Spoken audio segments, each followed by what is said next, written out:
Cuando Leonardo Carvajal fue invitado a una reunión de padres y representantes del Colegio Cristo Rey en Altamira, al este de Caracas, en diciembre del año 2000, no esperaba encontrarse con un auditorio repleto.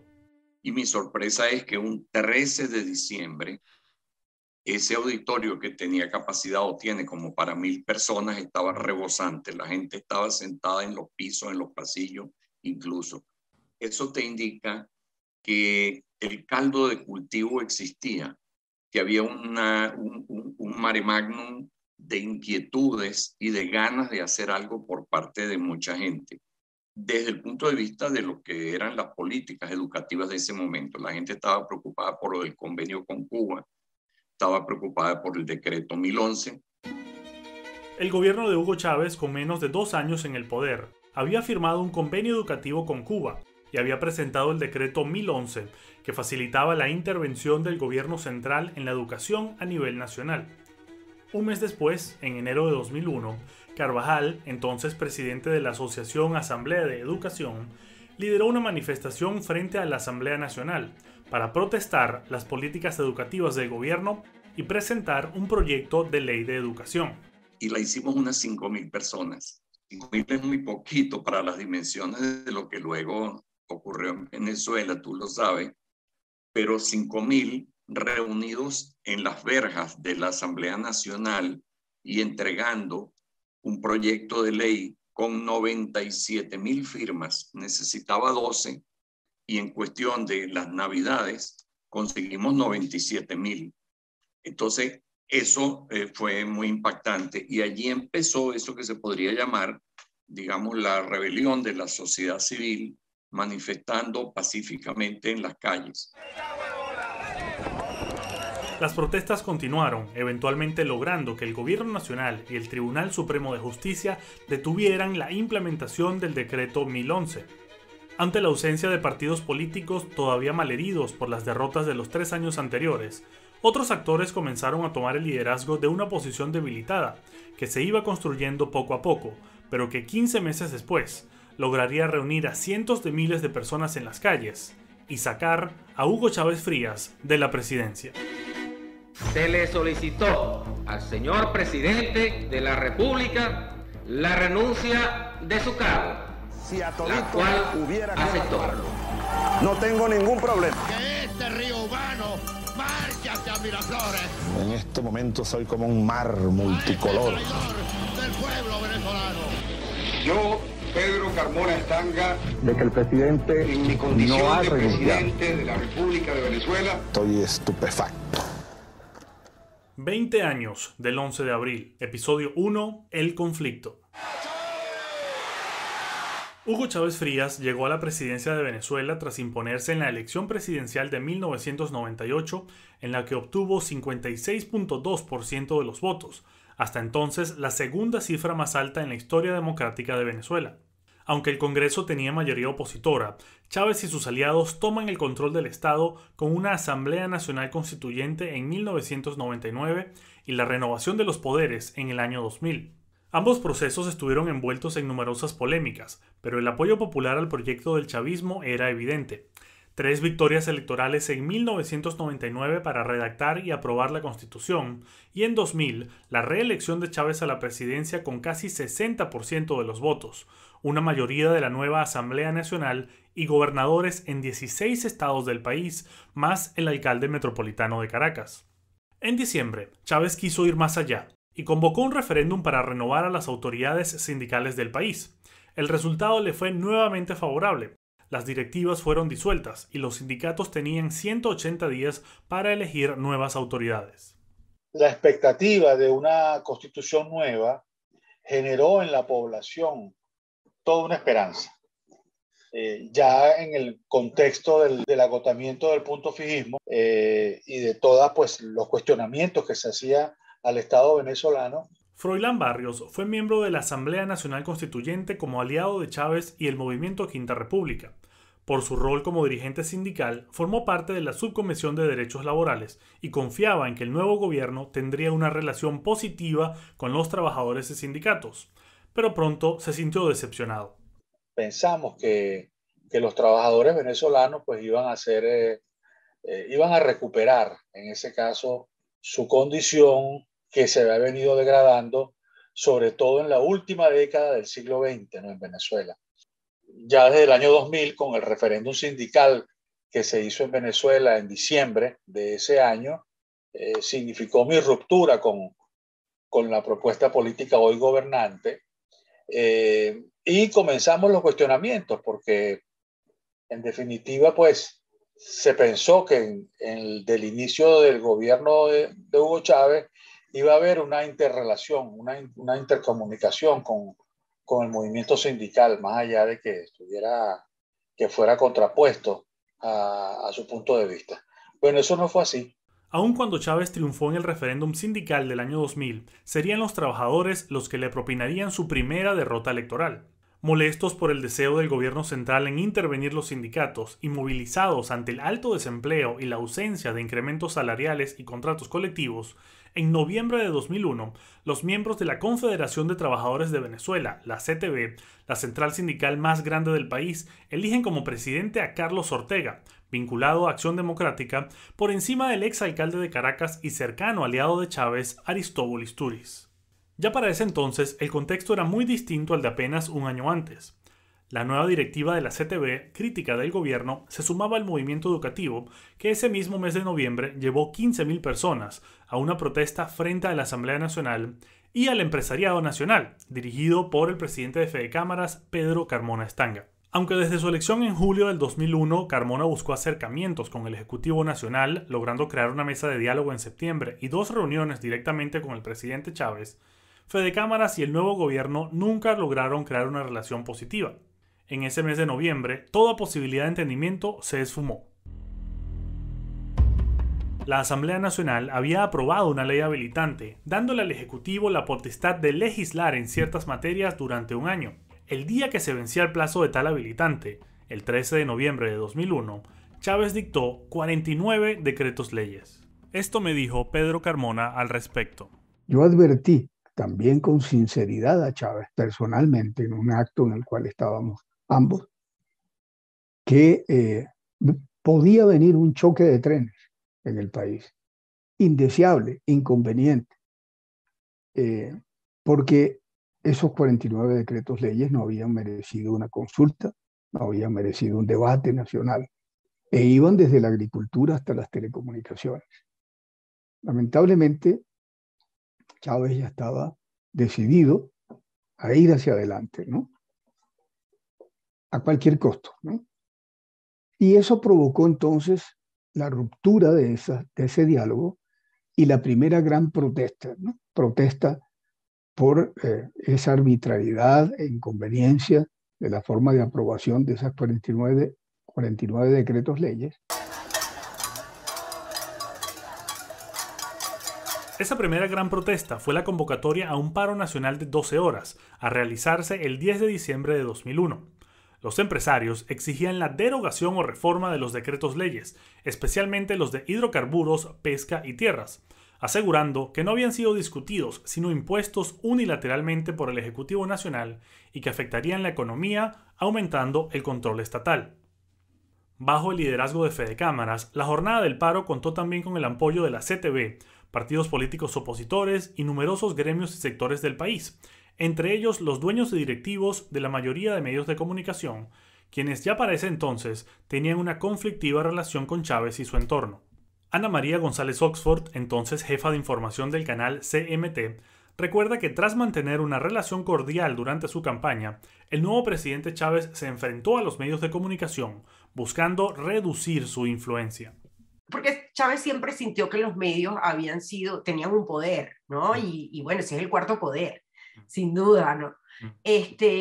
Pero él quería luchar contra ese poder y sentía que además eran godos quienes manejaban los medios de comunicación. Y su lucha no era contra el medio, pero también contra la persona del medio, ¿no? Los presidentes de los medios y tal. Que él sentía que lo controlaban, que controlaban la política nacional, y que se vio en campaña, y él resintió mucho esa postura de los medios. Entonces, de algunos medios, ¿no? Por supuesto. Había otros que lo apoyaban notablemente y otros que hacían, digamos, el trabajo opositor mediático. Llegado el 10 de diciembre, los periódicos no circularon y los medios televisivos y radiales dieron amplia cobertura al paro, el cual tuvo una gran acogida a nivel nacional y sería un hito clave en la crisis política que seguía creciendo. Y la verdad es que el paro fue un éxito. Ese paro fue un éxito, absolutamente. Se separó todo el mundo, no había nadie en la calle. Y Chávez hace un acto en La Carlota, un acto militar además, muy mostrando lo que él era, tratando además de que el discurso fuera impositivo y que no, quizás haciendo un control de daños dentro de la propia Fuerza Armada. Y ahí se escuchaba, cuando transmitimos en vivo, porque además lo transmitió en cadena nacional, se escuchaban los abucheos, la gente gritándole cosas desde donde estaban, o sea, desde los edificios de Altamira, de La Carlota, del Cafetal, se oían esos gritos. Entonces, para Chávez ahí fue un quiebre. Eso, él dijo, yo me imagino que él dijo, esto no me vuelve a pasar. Chávez salió furioso, yo no sé si recuerdas esas imágenes, porque esas imágenes son icónicas, pero Chávez salió furioso de esa parada militar que hizo y de esos gritos, porque además se escuchaban en todos lados. O sea, eso le rompió a él la dinámica, pero bueno, era diciembre. Incluso para ser diciembre fue un gran golpe para Chávez. Ese es el previo del 11 de abril. Ahí comienza, no digo yo una tensión, ahí sí comienza una pequeña batalla, porque empiezan a calentarse los motores y empieza la batalla contra Chávez, no de los medios, pero sí de la política nacional, del grupo empresarial también, y hay mucha presión para Chávez en ese momento. Daniel Romero, quien había sido asesor de Carlos Andrés Pérez durante su segundo mandato y fue luego parte del gobierno transicional de Carmona Estanga, resalta también la importancia del paro de diciembre y el impulso que significó para el presidente de Fede Cámaras. Ya ahí tenemos unos contactos, estamos entre todos y entre todos pues coadyuvamos de una manera u otra a llevar adelante ese paro que lo encabeza Pedro Carmona y que es un paro absolutamente exitoso, ese primer paro nacional. El gobierno nunca pensó que que se iba a lograr y se logró parar el país. Y es lo que en definitiva catapulta después a Pedro Carmona como el hombre del momento. Luego de continuos éxitos entre 1999 y 2000, el año 2001 terminaba para el gobierno con crisis abiertas en distintos frentes. Organizaciones de la sociedad civil, los empresarios, los sindicatos, los medios de comunicación. Su coalición política también empezaba a deshacerse con divisiones dentro del movimiento Quinta República y el alejamiento de la mayoría de dirigentes del movimiento al socialismo más. Pero las crecientes protestas no hacen retroceder al chavismo. Ninguno de los 49 decretos leyes fueron reformados o derogados, y en diciembre, el presidente Chávez busca fortalecer el respaldo de sus seguidores, llevando a cabo la primera juramentación de los círculos bolivarianos, organizaciones de base encargadas de difundir las ideas del Libertador, pero que a menudo funcionarían como grupos de choque del oficialismo. Juro delante de usted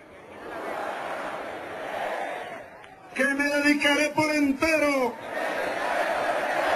a la ideología bolivariana. Juro que consolidaremos para siempre la revolución bolivariana. ¡Que vivan los círculos bolivarianos! En el año 2002, la velocidad de los acontecimientos se mantendría con una crisis cada vez más profunda y sumando más sectores. El exitoso paro de diciembre fue seguido por una movilización el 23 de enero, liderada esta vez por la CTV y que se convirtió hasta ese momento en la marcha más grande en contra del gobierno de Chávez, con estimados de entre 100.000 y 300.000 participantes. Dos sectores más se sumarían al conflicto que llevó al 11 de abril. Yo tenía un concepto que Chávez fue electo presidente. Vamos a estar claros, fue una elección limpia, ahí no hubo fraude, y yo pensaba, bueno, esperemos que esto sea en favor de la democracia, ¿no? El contraalmirante Carlos Molina Tamayo se desempeñaba como director de armamento de las Fuerzas Armadas cuando Chávez llegó al poder. El presidente lo mantuvo en el cargo hasta que años más tarde lo nombra secretario del Consejo de Seguridad y Defensa. Y luego me llama Chávez un día y me dice que quiere que yo sea el secretario del Consejo de Seguridad y Defensa. Y yo le digo, entendido, presidente, una orden. Bueno, cuando llego al Consejo de Seguridad y Defensa, realmente me doy cuenta de dónde estamos y cómo es el régimen por dentro, ¿no? Y después de muchos incidentes que le podemos hablar en otra entrevista, y muchas complicaciones, por decir así, por lo que yo veía allá adentro, me cambian y me designan embajador de Venezuela en Grecia. En ese interín yo decidí pronunciarme. El 18 de febrero de 2002, Molina Tamayo convoca a los medios de comunicación para pronunciarse en contra del gobierno nacional y solicitarle la renuncia al presidente Chávez. Su declaratoria fue la tercera de un militar activo en ese mes de febrero y el inicio de lo que se dio a conocer como el goteo, declaraciones públicas de militares activos en contra del gobierno nacional. Hablando de lo que se conoció como el goteo, eso fue toda una estrategia que nosotros ideamos. La llevamos adelante, fue absolutamente exitosa. Romero, quien desde 1999 mantenía contactos con militares activos y civiles opositores al gobierno de Chávez, participó en la organización de este y otros pronunciamientos de militares, descontentos con el manejo y la dirección que estaban tomando las Fuerzas Armadas venezolanas. Fueron pronunciamientos sumamente importantes, pues fueron pronunciamientos de la Armada, del Ejército, de la aviación. Y de oficiales activos, conocimiento profundo acerca de lo que estaba pasando en las Fuerzas Armadas y lo que estaba pasando en relación con las FARC y el ELN de Colombia, las relaciones directas y las órdenes que venían de Miraflores para que no se obstaculizara de ninguna manera las operaciones de FARC o ELN. Con el descontento militar que ahora se hacía público, la presión en las calles se hacía mayor y los distintos sectores de la oposición empezaban a coordinarse mejor. Líderes de varios partidos políticos, incluyendo Proyecto Venezuela, Acción Democrática, COPEI y el MAS, habían empezado a reunirse frecuentemente y pronto incluyeron a representantes de las organizaciones de la sociedad civil. Comenta Leonardo Carvajal. Y que si nuestros dos grupos de sociedad civil querían entrar en esas reuniones, lo cual era absolutamente inédito, porque estamos hablando de las cabezas de esos partidos políticos, ¿ok? Estábamos hablando de Rafael Marín, estábamos hablando creo que de César Pérez Viva, o sea, estábamos hablando de los secretarios generales o presidentes de 6 partidos políticos y nos invitan a 2 ONG a reunirnos con ellos, a hablar de política. Y nosotros dijimos que sí y les ofrecimos media docena de nombres más. Los invitaron a todos y en poco tiempo nació, sin tener nombre en ese momento, nació lo que desde abril de ese año más o menos, marzo-abril, se empezó a llamar la Coordinadora Democrática. ¿Ok? La Coordinadora Democrática fue un experimento que iniciamos 6 partidos políticos y 5 ONGs. Además, en marzo se consolidó la alianza entre la CTV y Fedecámaras, en un acto en el cual se firma un documento llamado Las Bases para un Acuerdo Democrático, apoyado por líderes de la Iglesia Católica, quienes también se habían convertido en críticos del presidente Chávez. A los conflictos con el sector educativo, los empresarios, los sindicatos, los medios, los militares y la Iglesia, se sumaría otro que terminaría por desencadenar la crisis de abril, el de la empresa estatal Petróleos de Venezuela.